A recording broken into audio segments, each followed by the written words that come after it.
Praise దలాడండి. రోదే అనే చిన్నదాని విశ్వాసం.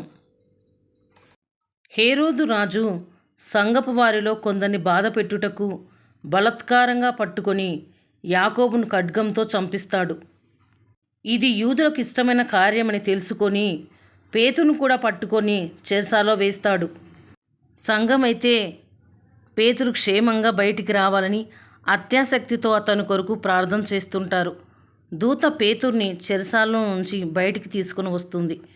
పేతురు కోసం ఎవరైతే ప్రార్థన చేస్తున్నారో వారి వద్దకు వచ్చి తలుపు తట్టుచుండగా రోదే అని చిన్నది తలుపు వద్దకు వచ్చి పేతురు స్వరం విని గుర్తుపట్టి సంతోషం చేత తలుపు తీయక లోపలికి పరిగెత్తుకొని పోయి పేతురు తలుపు దగ్గర నిలుచున్నాడని చెబుతుంది.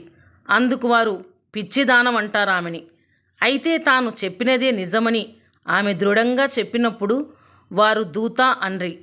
పేతురు ఇంకను తట్టుచున్నందున వారు తలుపు తీసి అతన్ని చూచి విభ్రాంతి నొందిరి. సంఘమంతా ప్రార్థన చేశారు, కానీ పేతురును దేవుడు బయటికి తీసుకుని వస్తాడని నమ్మలేదు.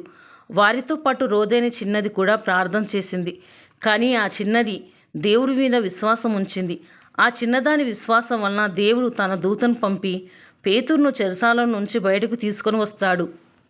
చిన్నపిల్లలు ఏ విషయానైనా గ్రుడ్డిగా నమ్ముతారు. అందుకే మీరు చిన్నపిల్లల వలె మారితేనే కానీ పరలోక రాజ్యంలో ప్రవేశించరని ప్రభు చెప్తారు. ఈ ఛానల్ ఎంతోమంది చూస్తున్నారు. లైక్ చేయండి, షేర్ చేయండి, సబ్స్క్రైబ్ చేయండి. God bless you all.